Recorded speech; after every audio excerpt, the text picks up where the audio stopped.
حضرت سیدنا ابو بکر صدیق نے دیکھا کہ سیدنا علی المرتضیٰ رضی اللہ تعالیٰ عنہ امام حسن کے ساتھ گلی میں گزر رہے ہیں. غور سے ابو بکر صدیق امام حسن کی زیارت کرنے لگے اور پھر کہنے لگے علی ایک بات کروں، ناراض تو نہیں ہو جائیں گے؟ حضرت مولا علی کا بھی تجسس بڑھ گیا، کہنے لگے اب آپ کو کرنی پڑے گی، میں نہیں ناراض ہوتا پر کریں کیا بات ہے؟ تو فرمانے لگے علی حسن کا چہرہ تیرے ساتھ تو بالکل بھی نہیں ملتا. حضرت علی نے غور سے دیکھا تو فرمانے لگے حسن تو سارے کا سارا مدینے والے محبوب کے ساتھ شباہت رکھتا ہے، سارا ہی حضور کے ساتھ ملتا ہے، سارا ہی چہرہ، آنکھیں بھی حضور پہ، ناک بھی حضور پہ، ان کے لب ہائے مبارکہ بھی، سارا ہی حسن میرے نبی پاک کے ساتھ ملتا ہے. اور یہ تو ابو بکر کی بات ہے نا. حضرت عمر فاروق رضی اللہ تعالیٰ عنہ نے نا جب بدر والوں کو تحفے دینے شروع کیے نا تو شاہ ولی اللہ صاحب لکھتے ہیں کہ ان کی خدمتیں زیادہ تھی نا، جو بدر سے جنگ کرتے آ رہے تھے تو سب کو 1000 دیے، اپنا بیٹا بھی شامل تھا، انہیں بھی 1000 دینار دیا. پر امام حسن حسین آئے تو 2000 دینار دیے، 2000 دینار، دو. اپنی عقیدت کو کبھی کچا نہ ہونے دینا ورنہ آپ کا مزہ خراب ہو جائے. 2000 دینار. حضرت عبداللہ ابن عمر نے گھر جا کے اماں کو شکایت کی کہ اماں میں تو نبی پاک کے زمانے میں جہاد کرتا تھا اور حسن حسین تو بچے تھے، مدینہ شریف کی گلیوں میں کھیلا کرتے تھے، پر میرے ابا جی مجھے سنگل دیتے ہیں، انہیں ڈبل دیتے ہیں. اماں کہنے لگی پتر اگر تیرے ابا کا موڈ ٹھیک ہوا تو بات کروں گی، ورنہ مجھ سے نہ امید رکھنا کہ عمر سے بات کروں.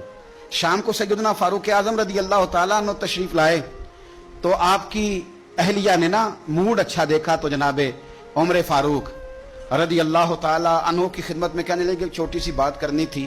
بچوں کو پیار ہوتا ہے، وہ محبت کے ساتھ کچھ باتیں کر دیتے ہیں. آپ کا شہزادہ کہتا ہے کہ آپ حسن حسین کو ڈبل دیتے ہیں اور مجھے سنگل دیتے ہیں. جناب فاروق اعظم اسی وقت فرمانے لگے بلاؤ عبداللہ کو، بلاؤ.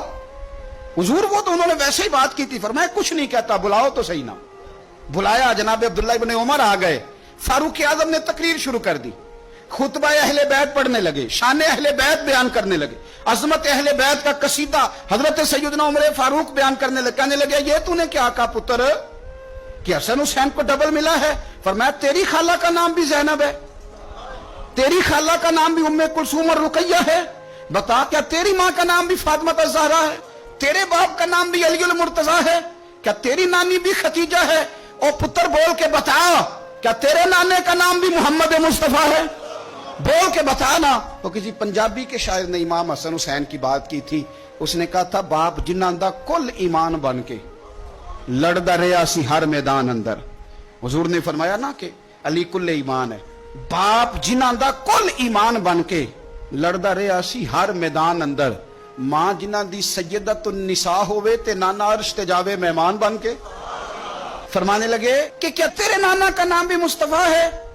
فرمانے لگے پتر سن، ان کے ساتھ کبھی مقابلہ نہ کرنا، تمہیں میں نے خدمت دیکھ کے دیا ہے اور انہیں میں نے نسبت دیکھ کے دیا ہے، انہیں نسبت دیکھ. یہ بات نہ چلتے چلتے مولا علی تک پہنچ گئی. حضرت علی بڑے راضی ہوئے کہ عمر نے یہ بات کی، بڑے راضی ہوئے. کہنے لگے ایسے تو نہیں نا میرے نبی نے فرمایا تھا کہ عمر جنتیوں کا چراغ ہے، عمر جنتیوں کا چراغ، ایسے تو نہیں کہا تھا. اب یہ بات حضرت عمر تک پہنچ گئی تو حضرت عمر مولا علی سے ملنے آگے. کہنے لگے آپ نے کہا ہے کہ میں جنتیوں کا چراغ ہوں؟